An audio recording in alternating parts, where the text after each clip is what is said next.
Yo, it's your boy Shag Gaspard and JTG, a.k.a. Crime Time, and you are watching So Says Shernoff. Cool, because he says so. Shit.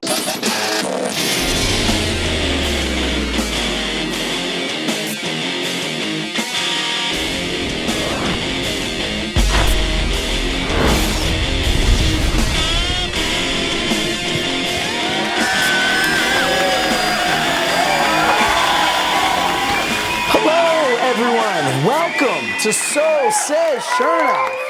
I am Josh Shernoff. Man, do we have a show for you today. We will take a trip down to Extreme Rules and take a look at part 2 of my ongoing series about fans and their favorite hardcore weapons. We will also discuss weight classes and why pro wrestling can't seem to figure it out. But first, headlines.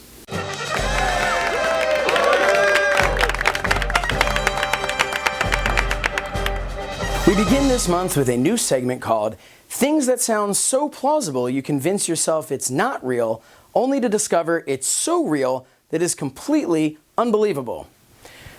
Enzo got into a legit fight with Joey Janela at a Blink-182 concert. The problem I have with this as a comedy writer is that nothing I come up with will be funnier than the reality of the situation. You know what? I do actually need to take a step back, though. A few moments ago, I referred to this altercation as a fight, and that may have been a bit of an overstatement. I whoop his ass, boy. I whoop your drunk ass, boy. But boy, I ain't you know that, boy.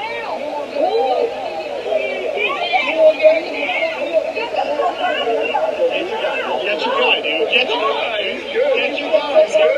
Come on. Get his good. Yeah. Okay, where do I begin?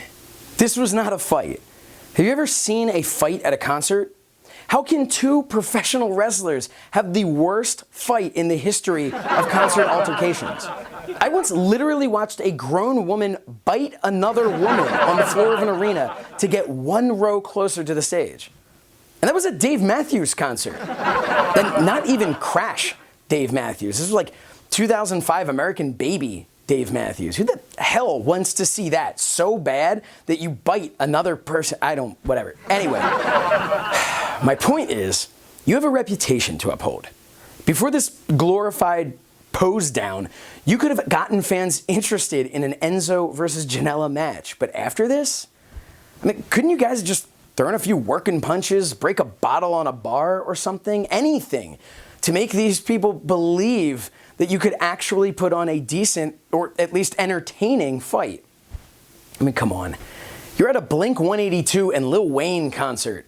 The bar for quality entertainment was already set pretty low that night. From concerts that should have stayed in 1999 to some top news from the year 2003, Paul Heyman and Eric Bischoff are in charge of Raw and SmackDown. Just let that sink in. In 2003, Eric Bischoff was the storyline GM of Raw, and Paul Heyman was the storyline GM of SmackDown. Heyman's on-air reign lasted until mid-2004, while Bischoff hung around until the end of 2005 before being thrown in a dumpster by Vince McMahon. That may be the wrong picture.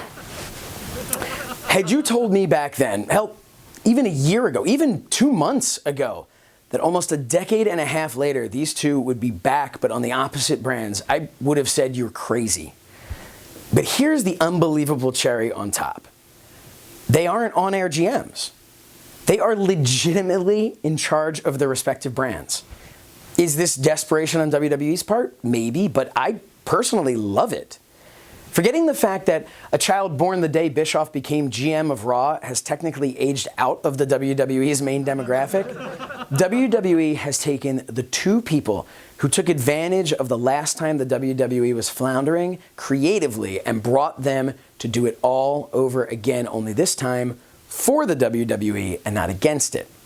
So, what have we seen so far? Well, I'm not really sure. Extreme Rules was great, but I don't know how much influence either man had on that event. Raw Reunion was but not really an indication of where the show is headed. This week's Raw, however, had some engaging segments, and SmackDown has been okay, trying a few new things here and there, but I think this is going to be a slow process. You know, you have to let the old stories play out as you bring in the new ones. So, you know, we'll have to wait and see, unless they're going to reset everything and start from scratch. But we have seen how that worked out in the past, and I wouldn't recommend that. I think we, the WWE Universe, are so desperate for something better that most of us will probably give Heyman and Bischoff a real chance, which is exactly what I plan on doing. But this is it, WWE. If this goes the way of your new era speech from the beginning of the year, I might have to tap out and pray that AEW knows how to put on a decent TV show. Speaking of AEW, if things don't work out, and I think they will, the whole Bischoff and Heyman thing has got to make Cody feel like even if he crashes and burns, he could be running the WWE's flagship show in about 20 years. Here's a headline I really wish I didn't see. One day after John Cena made light of the Usos' arrest records, Jimmy Uso was at it again. It's been reported that he was arrested and charged with a DUI, so here is the part of the show where I earn those tweets that read, "You're a comedy show, don't get preachy." I don't know Jimmy Uso. I know members of his family fairly well, but I've never met him personally. Now, the last thing I am looking for here is any Uso-related heat. After all, these aren't my people. However, and I can't stress this enough, if you drive drunk, you are wrong. If you drive drunk, you either have a problem that needs to be addressed immediately, or you're just inconsiderate and not fully grasping the life or death seriousness of the situation. Now, I feel confident that the latter is not true, so Jimmy, man, get help. WWE, help him get help. That doesn't mean give him another title run like you did immediately following his last DUI. Drunk driving is serious and unacceptable. The WWE's official statement on the matter was, quote, "Jonathan Fatu is responsible for his own personal actions." Yes, he is. But you are responsible for the message you want to send your audience, which I'll remind you are largely children. Instead of making light of it on your TV PG-rated show, maybe throw out some consequences. No matter how bad Jimmy Uso might think those consequences are, trust me when I tell you, they are way better than they could have been.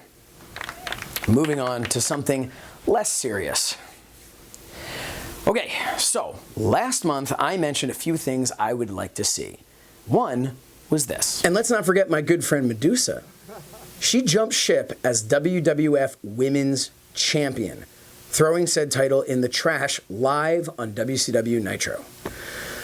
Boy, are there a lot of belts I'd like to watch her throw in the trash today. Save for the $1 Million Man stepping in and buying the belt, my wish would have come true. But there's something else I brought to everyone's attention. The travesty that is Jerry Lynn's lack of photograph on the AEW website. Take a look. Find a picture of Jerry Lynn and tweet it at AEW and use the hashtag #ThisIsJerryLynn. Let's get the man the picture he deserves. Now, since then, a number of you have reached out to AEW and informed them that hashtag #ThisIsJerryLynn. Well, AEW listened and Jerry Lynn's photo has been added. I'm just kidding, they have done nothing. This is crazy to me. Just put the man's picture on your website. It's not that hard.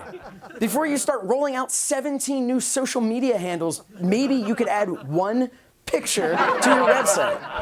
Folks, I need your help.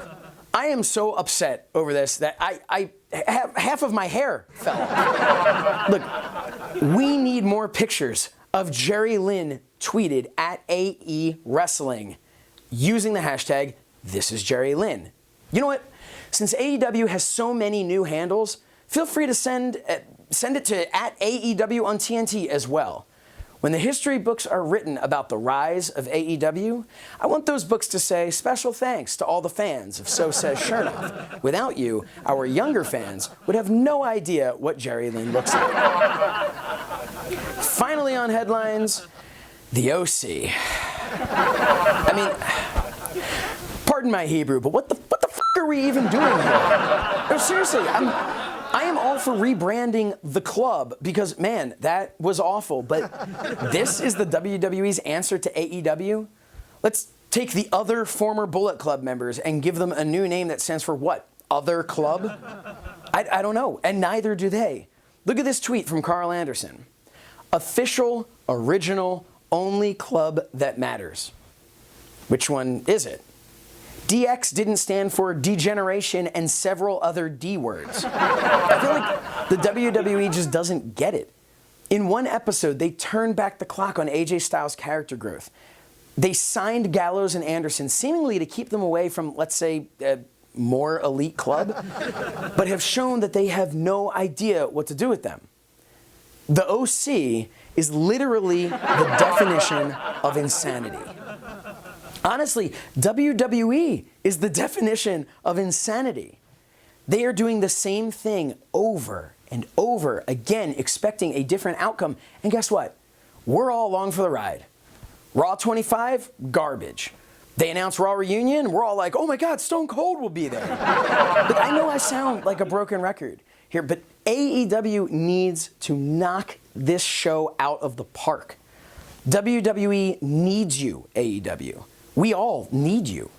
We need your competition.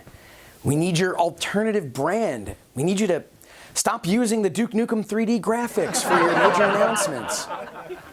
But most importantly, and I can't stress this enough, we need you to add Jerry Lynn's photo to your website. We'll be right back.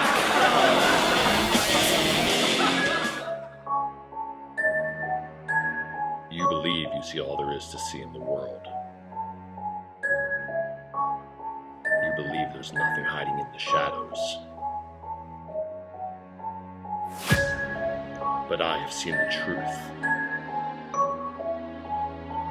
And it's more wonderful and more terrifying than you could ever imagine.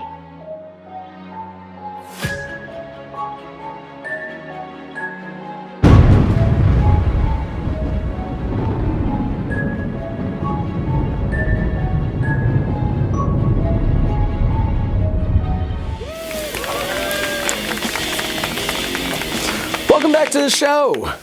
Earlier this month, the WWE brought us Extreme Rules from my hometown of Philadelphia, Pennsylvania. Now, I took a trip down to the Wells Fargo Center to file this report on fans and their favorite hardcore weapons, Part 2. Hello everyone, I am here in Philadelphia, Pennsylvania, the home of Extreme. And tonight at the Wells Fargo Center behind me, WWE will present Extreme Rules. So everybody's here for something extreme. And what I want to know is, what are the fans' favorite hardcore weapons? What is your favorite hardcore weapon of all time? My favorite, the kendo stick. Is that Stone Cold's music playing? Yeah. Okay. What is your favorite hardcore weapon of all time? I would have to say the steel chair. The steel chair. Steel chair, absolutely. Favorite hardcore weapon? The barbed wire baseball bat. Barbed wire baseball bat. Okay, why? I just love Mick Foley with it. Okay, so it's an emotional attachment for you. I think this is relative, though. Depends on who's in the match. But I'm going to have to say the sledgehammer. Oh, the sledgehammer. Okay. You guys just had a battle royal inside Xfinity Live for the United States Championship. Yeah, it kind of popped off out of nowhere. You didn't want to go for a better belt than United States Championship? I have a favorite wrestler name is The Undertaker. That's Undertaker's favorite wrestler? Yeah, this is wrestling weapon. And he is the weapon, The Undertaker. He's got the soup bones. What's your favorite hardcore weapon of all time? Chainsaw. A chainsaw. I don't know if chainsaw qualifies as a hardcore weapon. Barbed wire bat. Barbed wire baseball. Okay. You agree with that one? Give me one on fire. You want one on fire? Okay. What is your favorite hardcore weapon of all time? I'll start with you. Hardcore bat. I can't say it. The Mick Foley bat. It's okay. This is a safe place. You can say it. Your favorite hardcore weapon? Thumbtacks. Thumbtacks. Okay. Probably like just a chair or like table. I just like a chair too. Just a chair? Chair. I have to agree, probably the chair. Maybe you could grab one of the judges. Okay, Slam him against the wall. that's fair. Which judges? I don't know the names of them. Just pick one of them, and then we'll just sacrifice them. All right, we're gonna go with Judge Judy. Now, if you were on the receiving end, would it still be thumbtacks? Yeah, why not? Of all the weapons, you would choose thumbtacks? Yeah, I ain't trying to get hit with no barbed wire baseball bat. Okay, that's fair. If you were on the receiving end, would that still be the weapon you'd want to have? No. No, what would you want instead? A pillow. A pillow, okay. Pretty sure you can Google that and find some, it's a different type of wrestling altogether. So the kendo stick is your favorite. In the chair, man.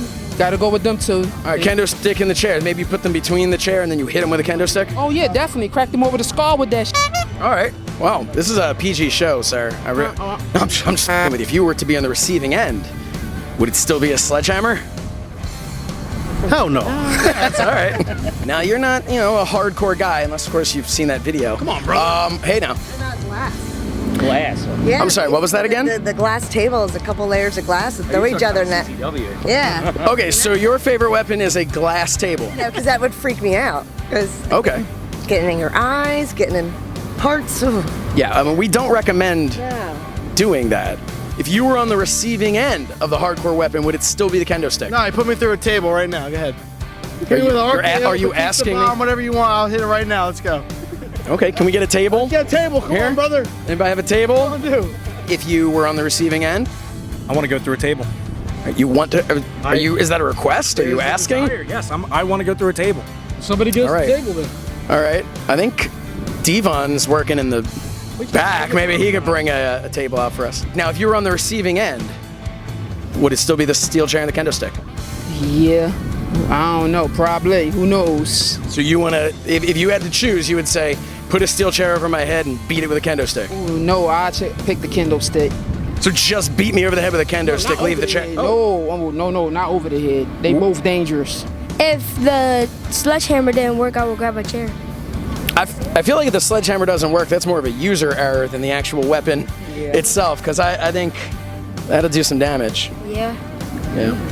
Yeah. Yeah. Now, if you were on the receiving end, would it still be a chair? Oh, no, not really, no. No, what would it be? Fist? A fist. Okay. So you'd rather take a fist, I guess. I would rather take a punch in the face. Punch in the face than a chair to the back? Yeah. All day. Okay. That's something to think about. I would probably pick the table, or if a feather was one of the options, I'd pick that. Okay. Somebody just hit you with a feather. That seems hardcore. Anybody have a table? I would go with the stick. I forget what it's called. The Kendo stick. The kendo stick. Unless you're talking about a switch, which I think is just a very thin. Yeah, you don't want to get hit with one of those. You'll take a kendo stick. Kendo stick. What would you take? Me? Probably nothing. Probably just leave. Push somebody in front of me and just run as quickly as I can. I'm gonna count 1, 2, 3, and all four of us are gonna say at the exact same time, the most extreme wrestler we can think of, okay? I got it right. So extreme, 1, 2, 3, Baron Corbin! Did someone say Baron Corbin? It was you. I definitely didn't say. I said Mick Foley. You guys said Baron Corbin. All right. Well, somebody here thinks Baron Corbin is extreme. Yikes. That's hard to swallow. No, 1, me. 2, 3. Baron Corbin. What? Mick Foley. Did you say Baron Corbin? No, you did. I didn't say Baron Corbin. What did you say? I said Mick Foley. That was good. 1, 2, 3. Baron Corbin. Mick Foley? Did you say Baron Corbin? No, Mick Foley. I thought I could have sworn I heard Baron Corbin. I don't agree, but I'm really to each his own. extreme. Yeah? Ooh, he's main eventing Extreme Rules. Oh yeah, he is.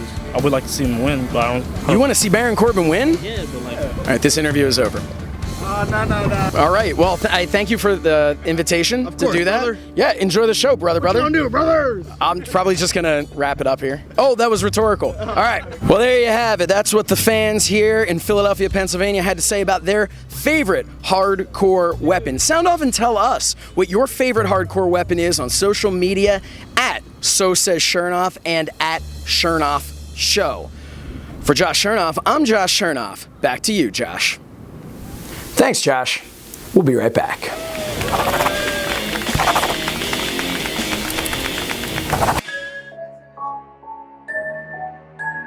You believe you see all there is to see in the world. You believe there's nothing hiding in the shadows. But I have seen the truth. And it's more wonderful and more terrifying than you could ever imagine.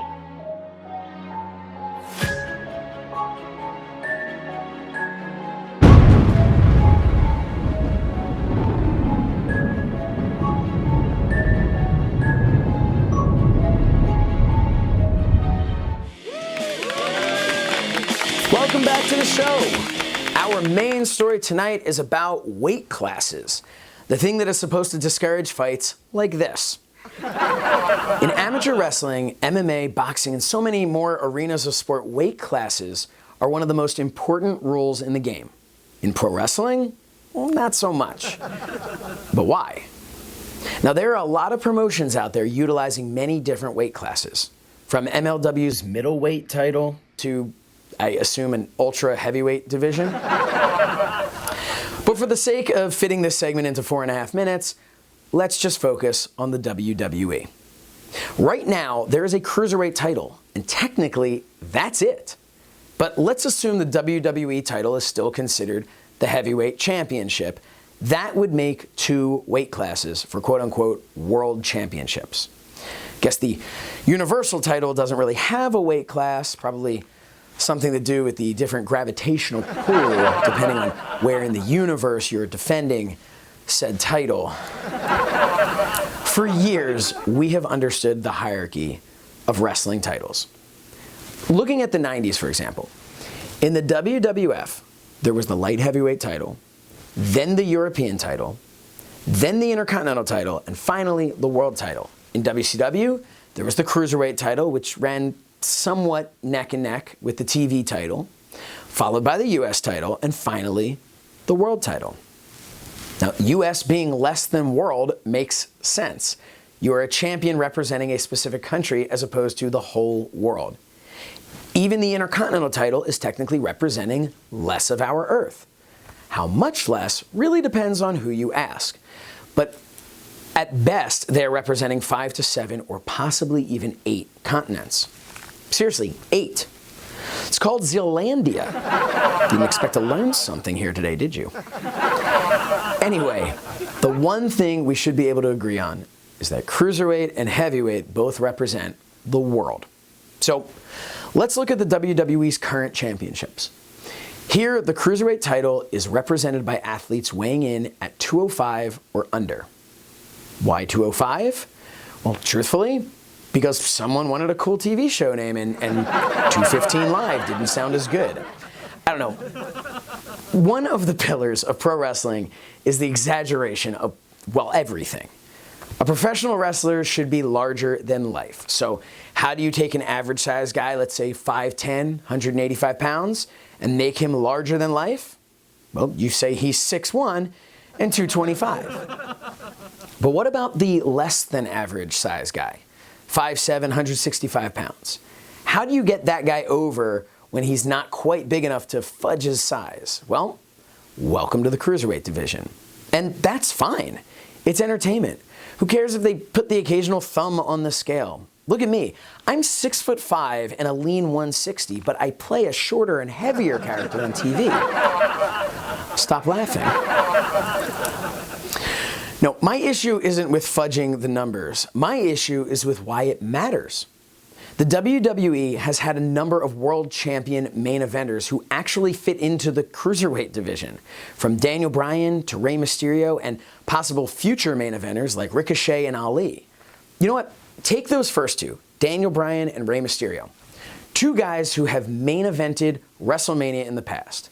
With the proper build, that could be an acceptable WrestleMania main event today. And if I told you it was for the WWE title, you would say, sure, why not? So why couldn't that match main event WrestleMania for the Cruiserweight Championship? There was a time in the UFC where the hottest act was a fighter named Matt Hughes. The dude was a beast. And he was main eventing shows left and right defending his world championship, which just so happened to be the World Welterweight Championship. That's the 156 to 170 pound weight class. Instead of seeing the cruiserweight title as a lesser title, why not try to build the smaller athletes into bigger stars without adjusting their size on paper? It is far more realistic that Rey Mysterio be main eventing as the world champion of his weight division than main eventing as world champion of a division he wouldn't fit into unless he was carrying Samoa Joe on his back. I think the WWE and professional wrestling as a whole could benefit from acknowledging the smaller athlete. In the same way that they have decided to treat the women's championship as equal to the men's, why not let the cruiserweights headline some pay-per-views? After all, they are champions of the entire world. A world filled with many more people who look like this than this. It's one of the things about wrestling that I don't get. And I know the airport argument. Will this athlete turn heads in an airport? And truthfully, no. A cruiserweight will not attract as many looky-loos as a heavyweight, but that's not a reason to make them less than. Like any great story, you need your leads, your supporting cast, and your extras, and I get that. But WWE has a tendency to throw away any non-main event level talent, either by putting them in cringeworthy storylines or by making them look as though they don't belong. If I'm the WWE, I want all of my talent to be perceived as elite, and not just because I misused them and forced them to go to AEW. Why can't I turn on my TV and see every character on WWE TV being presented as a top star? Or, I don't know, let's call them superstars. Well, one response could be, how can you see Brian Kendrick on the same level as a Brock Lesnar? And the answer is simple. You make him the same level in his own division. Look, I don't have all the answers. I have most of them, but there are still a few things that escape me. But I feel confident that adding legitimacy to WWE's weight classes could go a long way in helping their product, their talent, and their company. Instead of everyone getting upset that Brock Lesnar isn't there to defend his top title, make Drew Gulak and Buddy Murphy and Cedric Alexander top stars. Mix them with Daniel Bryan, mix them with Rey Mysterio and AJ Styles, and lo and behold, you have a main event cruiserweight division. And bonus, you now have options. You can rest one of your heavyweight acts while you promote your cruiserweight act, and vice versa. Interchangeable top acts mean time for your talent to rest, which means healthier talent, which means happier talent. WWE and plenty other promotions are halfway there. They have plenty of lightweight top stars. Now, as soon as they stop seeing the lightweight part as a bad thing, we may finally see that bigger doesn't always mean better. Remember that picture I showed earlier? That's Royce Gracie at 6'1", 180 pounds versus Aki Bono at 6'8", 486 pounds. And this is how that ended. And if you ask me, I'd rather see a match that looks like this than one that looks like this. We'll be right back.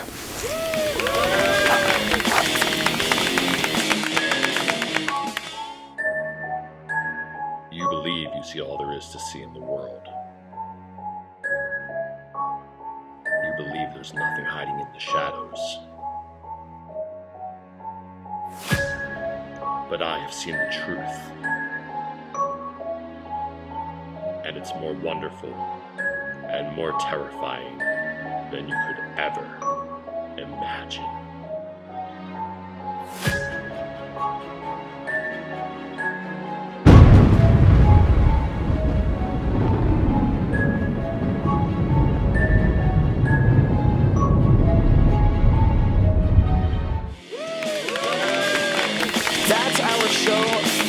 For being here. We will be back next month with an all-new episode. Don't forget to visit us on social media at So Says Shernoff and at Shernoff Show. And check us out and subscribe on YouTube for exclusive comment over at youtube.com/So Says Shernoff. This has been So Says Shernoff, because that is what Shernoff had to say. Good night, everybody.